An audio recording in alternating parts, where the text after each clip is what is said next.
Yo, what's up everybody? It is Friday and it is also time for Get Up and Get Better.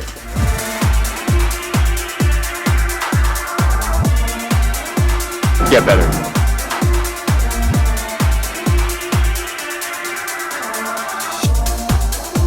Go get it.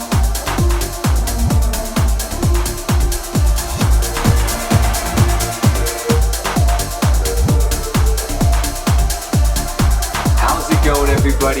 It's the last day of the week, but you still got 2 days in the weekend to get better. But look, I want to end the weekday talking about one of my favorite movies. I love this movie. I think it really sends home a perfect message. It's one of those movies that gets you emotional every time. I just watched it recently with my mom, and she never saw it, so I was like, oh, let's sit down and watch this. I think you'll like it. And it just reminded me of how much I love this movie. I watched this movie, I remember probably 10 years ago, and I was just by myself, and I remember watching it, and I was like, wow, this is great. Robin Williams is just unbelievable in it, and I think you guessed by now, Good Will Hunting. I love Good Will Hunting. It was written by Matt Damon and Ben Affleck, and they ended up winning an Oscar for it, and they were two friends that grew up, and they wrote this story together, and no one really saw it coming. No one saw the greatness that would come with it, and I'll start talking about it, but I'll start with this right here. Do you like apples? Yeah. Well, I got a number. How do you like them apples? How do you like them apples? Probably the most iconic line from the movie, but I'll actually start with this scene. They met this guy, and this Ben Affleck's character was, flirting with this girl at the bar, and Will, didn't like how this guy was kind of bashing his best friend and trying to make him feel inferior based on his intelligence. And I think this scene's great because it tells you and it shows you never take shit from nobody. Never take shit from anybody. I don't care where you are. I don't care if, someone thinks they're better than you. No one's better than you. And never, never, never, never, never take shit from them. So I'm going to start playing this. Yeah, I read that too. Were you going to plagiarize the whole thing for us? Do you have any thoughts of your own on this matter? Or is that your thing? You come into a bar, you read some obscure passage, and then pretend you pawn it off as your own idea just to impress some girls? Embarrass my friend? See, the sad thing about a guy like you is in 50 years, you're going to start doing some thinking on your own, and you're going to come up with the fact that there are two certainties in life. One, don't do that. And two, you dropped 150 grand on a fucking education you could have got for $1.50 in late charges at the public library. Yeah, but I will have a degree.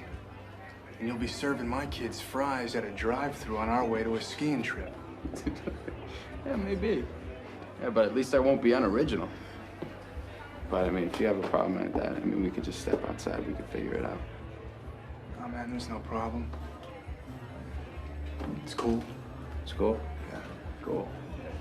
Fucking damn right it's cool. How you like me now? My boy's wicked smart.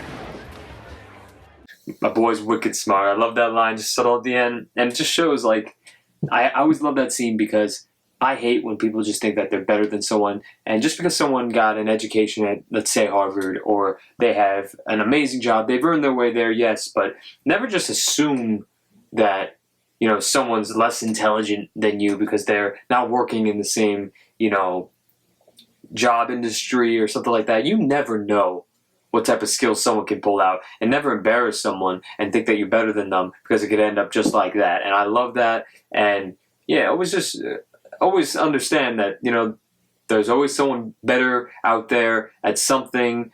I'm not saying there's someone better than you, but don't just assume that you're better at one particular thing, more intelligent. Love that scene.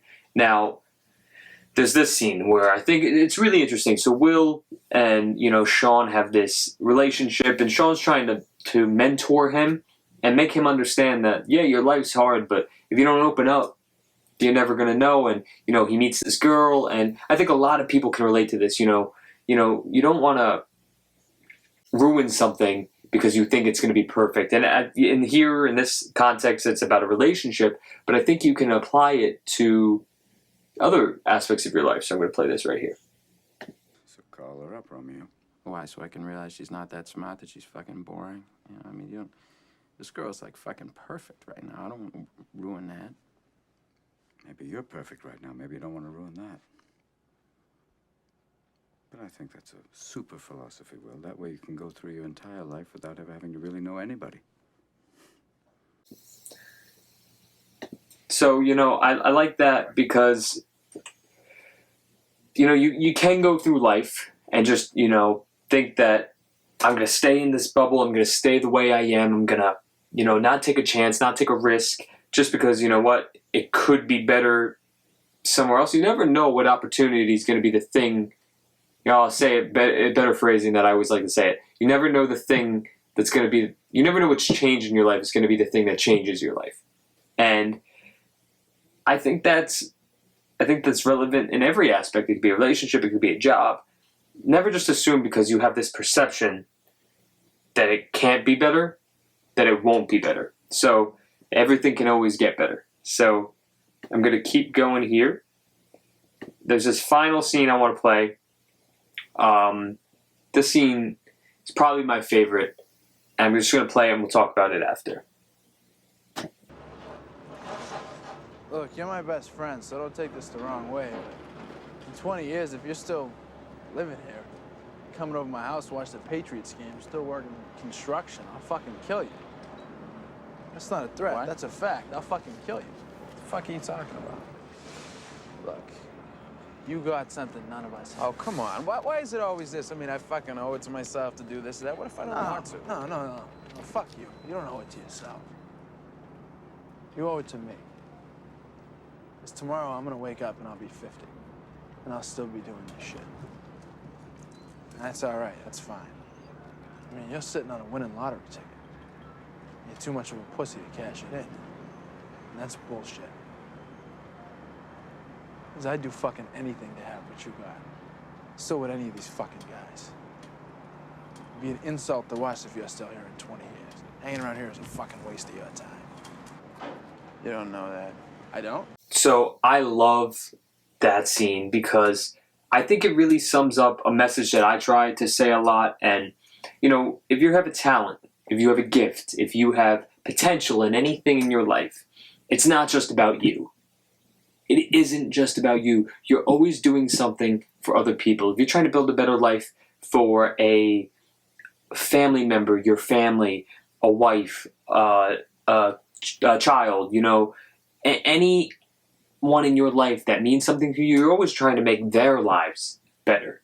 And I think that it's selfish to think that when you're going for something that it's just about you trying to achieve your goal. It's not. It's about you, you know, representing all the people around you that have helped you get to a point. And I think that's the greatest part of the journey, at least for me. I think when I achieve a small goal or I get a step further in my career, I think the most enjoyable part is celebrating it with the people that helped me get there. Yes, you're the one who is driving the force towards your goals, but the fuel behind it are the people around you. And I think that's always important to remember. And there's just one more thing I want to play before we go, just because I love it. Sean, if the professor calls about that job, just tell him, sorry. I had to go see about a girl. Will. Son of a bitch. He stole my line. Stole his line. I love it. Small message here, but it's a huge, huge impact that sometimes take that risk. Just because you got a great offer for something doesn't mean that there's not something better waiting for you out there in the world. Don't just jump at the first opportunity because it doesn't mean it's going to be the greatest opportunity. Wait for the perfect opportunity. And one more thing, go get better. Thanks everyone. Have a great weekend and I'll see you on Monday.